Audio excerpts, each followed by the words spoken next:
Hello guys, কি অবস্থা সবার? আজকে চলে গেছি আমাদের এলাকায় কামরাঙ্গা খেতে। দেরি না করে ভিডিওটা আগে দেখে নিই।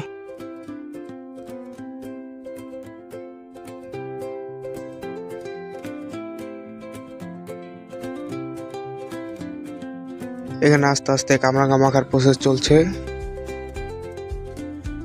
সবগুলো কামরাঙ্গা এখন ভালো করে কেটে নেওয়া হবে। পরিমাণ মতো লবণ এবং শুকনো মরিচ দিয়ে ভালো করে মেখে নেওয়া হচ্ছে এবং আরো বিভিন্ন ধরনের মশলা দেওয়া হচ্ছে।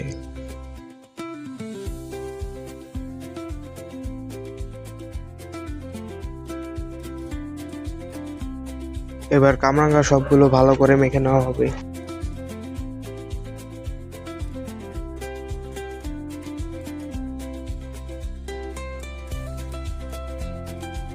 কামরাঙ্গা মাখাটা অনেক ঝাল হয়েছিল। এখানে এই যে একজনের অনেক ঝাল লেগেছে, আবার এই যে ছোট মানুষ তার অনেক ঝাল লেগেছে।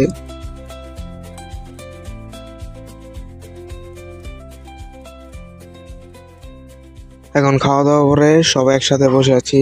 দেখা হবে আবার পরবর্তী ভিডিওতে।